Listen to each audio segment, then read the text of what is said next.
যাচাই করেন, কারো মাধ্যমে খবর না, সরাসরি নিজেরা একটু বাজারে যান, বাজারে গিয়ে খোঁজ নিয়ে দেখেন যে নিত্যপণ্য প্রয়োজনীয় দ্রব্যের দাম কত। তাহলে আপনারা বুঝতে পারবেন যে একজন সরকারি কর্মচারীর একটা মাস চলতে গেলে কত হাজার টাকা তার মাসে প্রয়োজন। একজন নিম্নভুক্ত গ্রেডের কর্মচারীরও একটা মাস চলতে গেলে এই সময়ে 40 থেকে 45 হাজার টাকা দরকার হয়।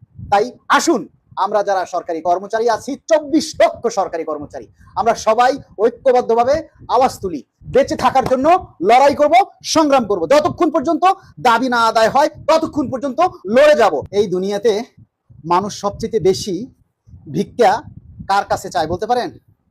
ভিক্ষুকের কাছে। কারণ একজন ভিক্ষুক 10 টাকার নিচে ভিক্ষা নেয় না, আর আমরা টিফিনে ভাতা পাই 6 টাকা। বাজারে গেলে 5 থেকে 7 জন ভিক্ষুক এসে একসাথে হাত পাতে, কেউ 10 টাকা নিচে নেবে না। দেখুন, আজকে বাজারে গিয়েছি, এই যে ফুলকপি, সরি পাতাকপি, এই পাতাকপিটার দাম 80 টাকা। এই যে দেখেন সিম, এই সিমের কেজি 240 টাকা। এখন বলবেন যে আপনি অদিনে এই সিম কিনতে গেছেন কেন ভাই, খাবো কি? এই যে দেখেন লাউ, এই লাউটা এতটুকু একটা লাউ, এই লাউটার দাম 80 টাকা। এই যে দেখেন মূলা, আপনারা অনেকেই বলেন না মূলা ঝুলিয়ে দিবে, ভাই মূলা দিলেও তো খাইতে পারতাম, কারণ এই মূলার কেজি 80 টাকা। তার মানে হচ্ছে 80 টাকার নিচে কোনো সবজি বাজারে নাই। তাহলে 6 সদস্য বিশিষ্ট একটা পরিবারের 1 মাস চলতে তাহলে কত টাকার শুধু সবজি লাগে? এই সবজি পাকানোর জন্য এই যে দেখুন তেল, আমার আবার কোলেস্টেরলের সমস্যা আছে, সয়াবিন তেল খাওয়া যাবে না। তাহলে এই 2 লিটার সরিষার তেল 1 লিটারের দাম 340 টাকা। তাহলে 2 লিটার তেলের দাম কত? 6 সদস্য বিশিষ্ট পরিবারে 1 মাস চলতে গেলে তাহলে কত লিটার তেল লাগে? এবার বলুন আমরা কিভাবে সংসার চালাবো? 8,250 টাকা দিয়ে ঢাকা শহরে চলা যায়?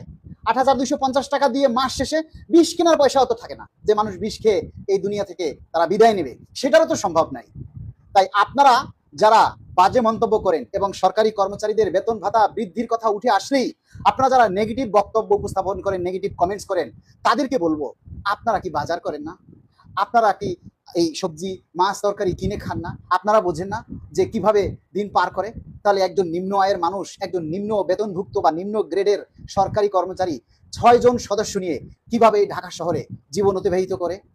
এই জিনিসগুলি আজকে যারা পে কমিশনে আছেন, আপনারা একটু রন্ধে রন্ধে মর্মে মর্মে অনুধাবন করার চেষ্টা করেন। আপনারা দয়া করে একটা বাজারে যান, বাজারে গিয়ে জিনিসপত্র যাচাই করেন, কারো মাধ্যমে খবর না, সরাসরি নিজেরা একটু বাজারে যান, বাজারে গিয়ে খোঁজ নিয়ে দেখেন যে নিত্যপণ্য প্রয়োজনীয় দ্রব্যের দাম কত।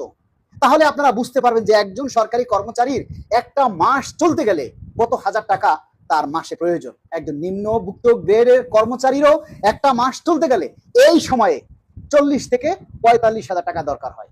তাই আসুন, আমরা যারা সরকারি কর্মচারী আছি, 24 লক্ষ সরকারি কর্মচারী, আমরা সবাই ঐক্যবদ্ধভাবে আওয়াজ তুলি, বেঁচে থাকার জন্য লড়াই করব, সংগ্রাম করব, যতক্ষণ পর্যন্ত দাবি না আদায় হয় ততক্ষণ পর্যন্ত লড়ে যাব। আমরা সবাই ঐক্যবদ্ধভাবে আওয়াজ তুলি, ডিসেম্বরের মধ্যে পে স্কেলের গেজেট চাই।